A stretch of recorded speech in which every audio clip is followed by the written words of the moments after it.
Yo, what's up? I got some more gaming news for you today. PlayStation just unveiled which games are going to be added to the PlayStation Plus Extra and Premium game catalogs this month, October 2022. And a lot of people were upset because the PlayStation Plus Essential games for October were not very good. Well, they weren't bad. It's just that they weren't very Halloween oriented, which is what you expect, the month of October. At least here in the United States, that's what we think of.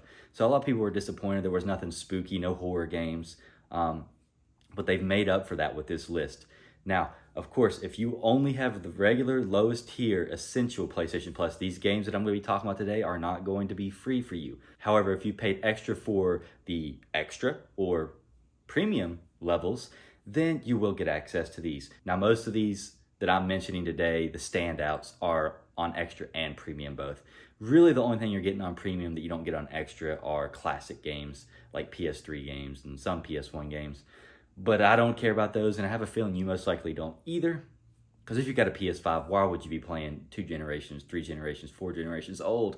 Like, why? There's no point.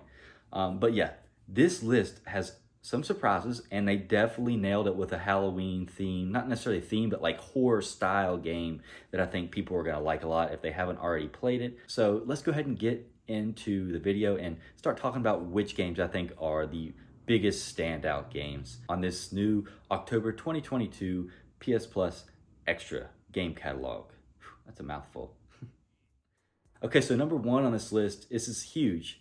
We've got Grand Theft Auto Vice City Definitive Edition. So you're not getting the whole trilogy. You're not getting San Andreas, Grand Theft Auto 3, but you are getting the newest, latest, and greatest in terms of Vice City. And that is pretty huge because that's my favorite Grand Theft Auto game of all time. I don't know about you. Comment down below. Tell me your favorite GTA game. Personally, Vice City is where I first learned to wreak havoc in that open world.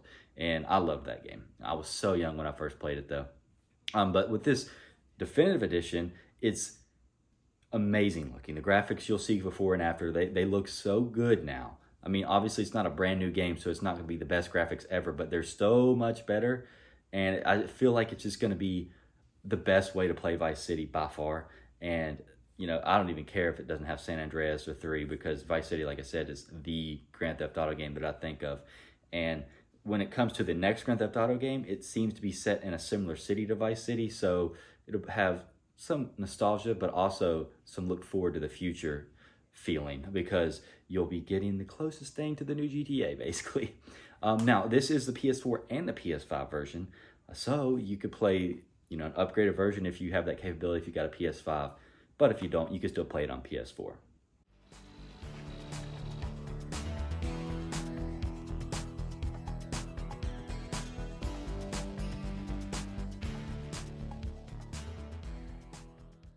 Okay, number 2 on this list. This is the one I'm talking about that was a horror game. Will scare the shit out of some people, I'm sure. And I'm talking about The Medium. This game's been out a few years now, and it launched on Xbox Game Pass. So anyone on Xbox has probably already played this unless they were too scared because it was free over there. And then it came out on PlayStation a while back, and it was about $40, $50 maybe. I don't know. It was just too much for me. I wanted to play it, but I was too afraid to spend the money and kind of timid to play the game because I don't necessarily go for horror games that often. However, it's almost Halloween, so I gotta push myself, and so do you. And now you have that perfect opportunity. However, this one is only going to be on PS5. That means that it's going to have the DualSense haptics and triggers and all that stuff, and it's going to be a better experience than you can get on Xbox. I don't care what anyone else says. That little bit of difference really makes a huge impact. So check it out if you haven't played already. And if you have, maybe test out the difference between Xbox and PS5 because I have a feeling it's going to be pretty big. And this whole dual reality thing the game has going on where you're in a regular world and you're in a spirit world, it's really cool. And I can't wait to try it out. Hopefully I don't get too scared.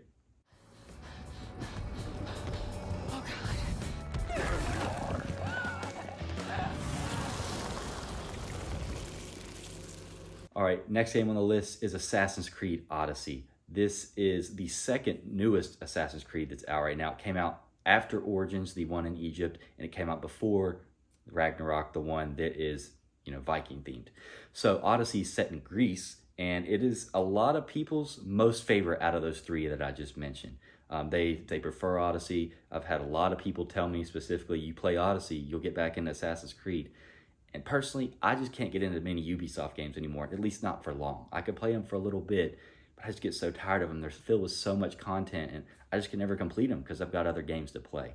Now, a good thing about Odyssey, although it is a PS4 version game, the PS5 has an upgraded version of that PS4 game that runs at 4K with 60 frames per second, just like Origins does now. So that means that you'll be playing a better version than people playing on the PS4 have, but people on PS4 will still have access to this game. You were sent by the gods to protect this world.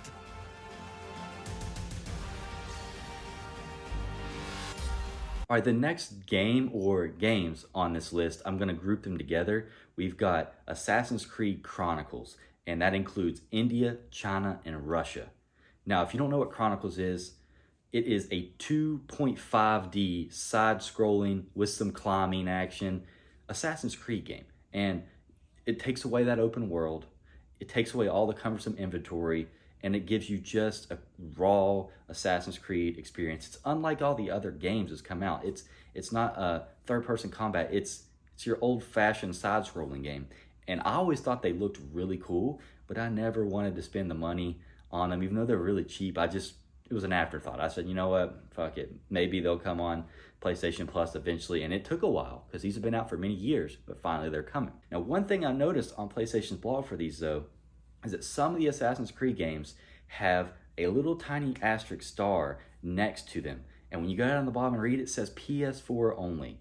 Now, I'm not sure exactly why that's the case, but I have a feeling it stems to the fact that several Assassin's Creed games are completely broken on PS5. Like, you can't even load them up and play them. They just won't work. And I don't know if these are some of them, because other games are on this list too. Assassin's Creed 3 is on here, and it didn't have a star. But I think Assassin's Creed Syndicate did have a star. It's confusing. I don't know what's going to be the case. I don't ever use my PS4 anymore. It's collecting dust in the other room. So if I can't play these on PS5, I'll be pretty pissed. But at least one of these Chronicles games did not have a star next to it, and you will be able to play it 100%. So we'll have to wait and see what the rest works out as. Hopefully they just play, or they ever release an update and it'll work. But you never know. These games could still be broken.